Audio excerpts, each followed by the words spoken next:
అయినరు. ఏమొచ్చిందో ఒక్కసారి ఆలోచన చేయండి.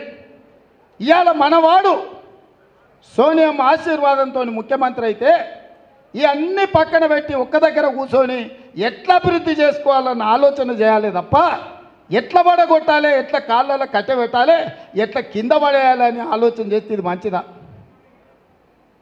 100 రోజుల్లో 6 గ్యారెంటీలలో 5 అమలు చేసినాం. ఎవడేవాడు 10 ఏళ్ళు ఇచ్చిన మాట నిలబెట్టుకున్నాడా? డబుల్ బెడ్రూమ్ ఇళ్ళని ఇస్తా అన్నాడు, ఇచ్చిండా? దళితుల 3 ఎకరాల భూమి ఇస్తా అన్నాడు, ఇచ్చిండా? ఇంటికో ఉద్యోగం ఇస్తా అన్నాడు, ఇచ్చిండా? ఫీజు రియంబర్స్మెంట్ చేస్తా అన్నాడు, చేసిండా? కేజీ టు పీజీ ఉచిత నిర్బంధ విద్య అన్నాడు, ఇచ్చిండా? ప్రతి నియోజకవర్గానికి 100 పడకల ఆసుపత్రి అన్నాడు, కట్టిండా? ప్రతి నియోజకవర్గానికి 1,00,000 ఎకరాలకు నీళ్ళు ఇస్తా అన్నాడు, ఇచ్చిండా? మా గిరిజనులకు 12% రిజర్వేషన్ ఇస్తా అన్నాడు, మా లంబడి సోదరులు అందరూ ఇన్నే ఉండరు, ఇచ్చిండా? మా మైనారిటీలకు 12% రిజర్వేషన్ ఇస్తా అన్నాడు, ఇచ్చిండా? చెప్పిన ఒక్క మాట కూడా నిలబెట్టుకోలే. ఇవాళ వచ్చి 100 రోజుల్లో 6లో 5 గ్యారెంటీలు అమలు చేస్తే రేవంత్ రెడ్డి దిగిపోవాలి అంటుండు. 10 ఏళ్ళు నువ్వు మోసం చేసినందుకు నేను చెంపలు వాయేటట్టు కొట్టాలి, కోదండం ఎక్కించి కొట్టాలి కేసీఆర్ను. వాస్తవంగా రైతు రుణమాఫీ కూడా 2014లో 1,00,000 రూపాయలు చేస్తాను, 5 ఏళ్ళ పొడుగుతూ అప్పుడింత ఇస్తే ఆయన ఇచ్చిందంతా మితికే సరిపోయింది. మళ్ళీ 18లో మళ్ళీ 1,00,000 అన్నాడు. ఇవాళ కూడా దానికి దిక్కు లేదు, దివాణం లేదు, మితికి సరిపోలే ఆయన ఇచ్చింది. అందుకే నేను ఒక మాట చెప్పిన, నేను 2 లక్షల రుణమాఫీ చేస్తానా, ఖజానా దివాలా తీసింది, జీతాలు ఇవ్వలేని పరిస్థితి. నేను డిసెంబర్ 7 బాధ్యత తీసుకున్న రోజు 3,900 కోట్ల రూపాయల లోటు బడ్జెట్తో నేను తీసుకున్న ఒక్క రూపాయి కూడా లేదు. 3,900 కోట్ల రూపాయలు లోటుతోటి నేను ముఖ్యమంత్రిగా బాధ్యత చేపట్టిన. ఐలాండ్ నుంచి ఈ రోజు వరకు ఈ తాగుబోతు సంసారం చేసినోడు అప్పుల పాలు సంసారం చేస్తే ఆయన చేసిన అప్పుల కింద 4 నెలల 26,000 కోట్ల రూపాయలు మిత్తి కట్టిన నేను వచ్చినాక. సన్నాసోడా లెక్కలు రా, అసెంబ్లీకి నేను లెక్కలు తీసి చూపిస్తా. ప్రతి నెల 1వ తారీఖు నాడు ప్రభుత్వ ఉద్యోగులకు పెన్షన్దారులకు 4,500 కోట్ల రూపాయలు జీత భత్యాలు ప్రతి నెల 1వ తారీఖు నాడు ఇచ్చిన. నువ్వు ఉన్నప్పుడు 25వ తారీఖు వరకు కూడా ఇయ్యలే. అదే కాకుండా ప్రతి ఆడబిడ్డకు ఆర్టీసీ బస్సులో ఉచితంగా ప్రయాణం ఏర్పాటు చేస్తే ఇప్పటికి 35 కోట్ల మంది ఆడబిడ్డలు బస్సుల్లో ఉచితంగా ప్రయాణం చేసిరు. రాజీవ్ ఆరోగ్యశ్రీ పథకాన్ని మొత్తం సర్వనాశనం చేస్తే ప్రతి పేదవాడికి 10 లక్షల రూపాయలు ఉచితంగా వైద్యం అందించి దాదాపుగా 200 కోట్ల రూపాయలు ఇప్పటికి ఖర్చు పెట్టిన. ఆర్టీసీ సంస్థనే మునిగిపోతుంటే ఆడబిడ్డలకు ఉచిత ప్రయాణం ఇచ్చి ప్రభుత్వం నుంచి 1,369 కోట్ల రూపాయలు ఆర్టీసీకి కట్టిన. ఇవాళ మహాలక్ష్మి పథకం కింద ఆడబిడ్డలకు 500కే సిలిండర్ ఇస్తామని ఇవాళ 40 లక్షల మంది ఆడబిడ్డలకు 500 రూపాయలకే సిలిండర్ ఇచ్చిన. 200 యూనిట్లు ప్రతి పేదవాడికి ఉచిత కరెంట్ ఇస్తామని చెప్పి దాదాపుగా 45 లక్షల ఇళ్లలో ఇవాళ వెలుగు నింపుతున్నాం. 0 బిల్లు ఇచ్చి ఉచితంగా కరెంట్ ఇస్తున్నాం. ఇదే కాదు, నువ్వు డబుల్ బెడ్రూమ్ ఇల్లు కడతాను మోసం చేస్తే పేదోళ్ళు ఇవాళ పిల్లలు పెళ్ళిళ్ళై పెద్దోళ్ళైన ఇల్లు లేక వాళ్ళు ఇబ్బంది పడుతుంటే 22,500 కోట్లతో 4,50,000 ఇండ్లు నేను రాగానే మంజూరు చేసిన.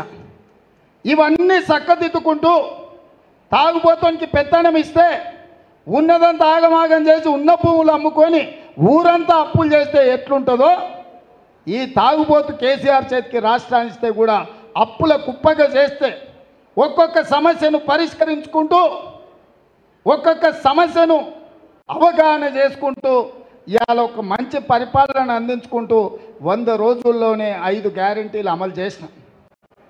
100వ రోజు ఎన్నికల కోడ్ వచ్చింది. రైతు రుణమాఫీ చేయాలంటే కూడా వచ్చింది. బ్యాంకుల్లో నువ్వు చేసిన పాపానికి 26,000 కోట్ల రూపాయలు 4 నెలల్లో నేను అప్పు కట్టాల్సి వచ్చింది. మిత్తి అసలు కిస్తులు కట్టాల్సి వచ్చింది. నిన్న మొన్న మాట ఇచ్చిన 15 ఆగస్టు లోపల తప్పకుండా 2 లక్షల రూపాయల రైతు రుణమాఫీ చేసే బాధ్యత నాది. సేవలాల్ సాక్షిగా, బావోజీ సాక్షిగా నేను మాట ఇస్తున్నా, 15 ఆగస్టు లోపల నేను మీ రైతు రుణమాఫీ చేస్తాను. హరీష్ రావు అంటున్నాడు నిన్న, చేయకపోతే రాజీనామా చేస్తావా అని. నేను హరీష్ రావుకు సూటిగా కేసీఆర్కి సవాలు విసురుతున్నా. 15 ఆగస్టు లోపల రుణమాఫీ నేను చేస్తా, నేను రుణమాఫీ చేస్తే నీ పార్టీని నువ్వు రద్దు చేసుకుంటావా? సవాల్ను స్వీకరించు. 15 ఆగస్టు లోపల 2 లక్షల రుణమాఫీ చేసి చూపిస్తా. అక్కడి సూర్యుడు ఇక్కడ మొరిసిన, భూమి ఆకాశాలు తలకిందులైనా, కేసీఆర్ ఫామ్ హౌస్లో ఊరేసుకొని సచ్చిన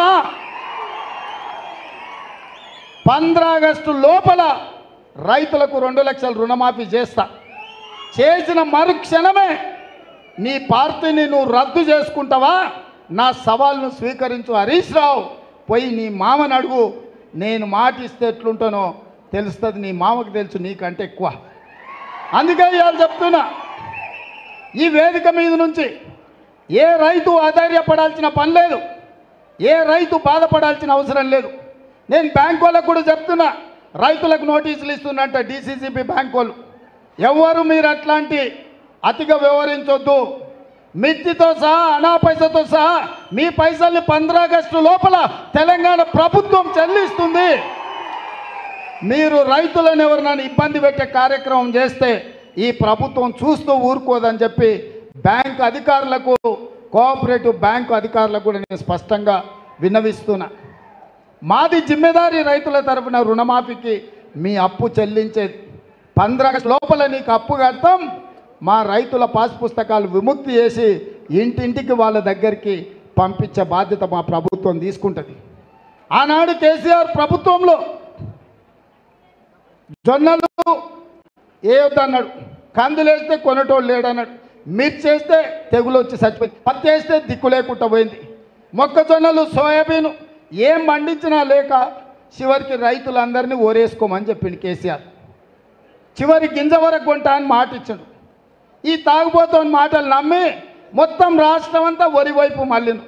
రాష్ట్రం అంతా వరి దిక్కు మళ్ళీ నాకు ఒక్క మాట సావు కబురు చల్లగా చెప్తున్నాడు, మీరు ఒరేసుకుంటే ఊరేసుకున్నట్టే కొనేటోడు ఉండడని. ఈడానే వ్యవసాయాన్ని బాగు చేసేటోడు ఈ తాగుబోతు మాటలు నమ్మి మళ్ళీసారి పార్లమెంట్లో ఓట్లు వేయాలనా? ఆ ఎలా ఎఫ్సిఐ ద్వారా కొనాల్సిన కేంద్ర ప్రభుత్వం ప్యాడీ కొనకపోతే దీక్షలు చేసి, రైతు దీక్ష చేసి నేను కోమటిరెడ్డి కేంద్ర ప్రభుత్వాన్ని నిలదీసి కొనిపించిన పరిస్థితులు తేలేదా? అందుకే ఈరోజు తెలంగాణ రైతులు పండించే వడ్లు కొనుగోలు చేయడమే కాదు, 500 రూపాయల బోనస్ ఇచ్చి మీ వడ్లు కొనే బాధ్యత మాది. ఎవరు వడ్లు పండించుకుంటారో మీరు పండించుకోండి అని చెప్పి నేను రైతులందరికీ విజ్ఞప్తి చేస్తున్నా.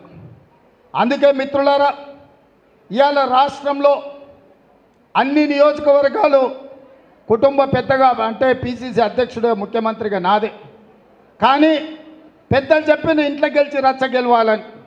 మరి మన ఇల్లు కొడంగలే కదా, మన కుటుంబం కొడంగలే కదా, మీరే కదా నా బలగం, నా బంధువులు. ఇవాళ మీరు 50,000 మెజార్టీ ఇవ్వకపోతే రేపు అసెంబ్లీలో పార్లమెంటులో ఏమంటారు?